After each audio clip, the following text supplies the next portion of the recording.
বিজ্ঞ উলামায়ে কেরামগণ বলেছেন, তুমি যদি আল্লাহর নৈকট্য পেতে চাও, তুমি যদি আল্লাহর নৈকট্যশীল বান্দা হতে চাও, তাহলে 4টি কাজ শেষ না করে কখনোই রাতে ঘুমাবে না।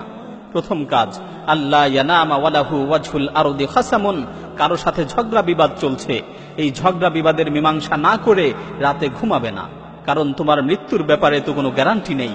এই ঝগড়া বিবাদের মীমাংসা না করা অবস্থায় যদি রাতে তোমার মৃত্যু হয়, আর বিবাদী ব্যক্তি যদি কিয়ামতের দিন তোমার বিরুদ্ধে আল্লাহর কাছে বিচার দায়ের করে, সেই সময় তুমি কি করবে?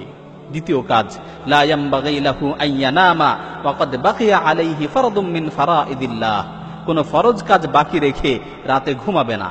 আল্লাহ তাআলা তোমার উপর যেই কাজগুলোকে ফরজ করেছেন সেগুলো আদায় না করে রাতে ঘুমাবে না।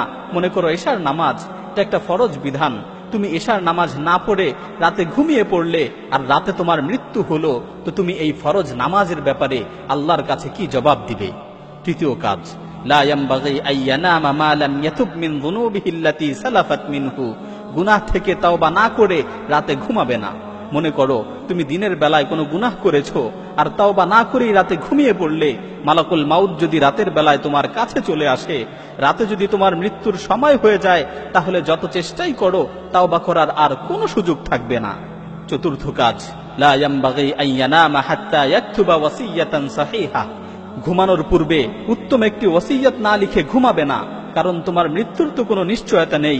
রাতের বেলায় যদি তুমি মৃত্যুবরণ করো, তাহলে ওসিয়ত করার আর কোনো সুযোগ থাকবে না, তাহলে ওসিয়ত করার আর কোনো সুযোগ পাবে না।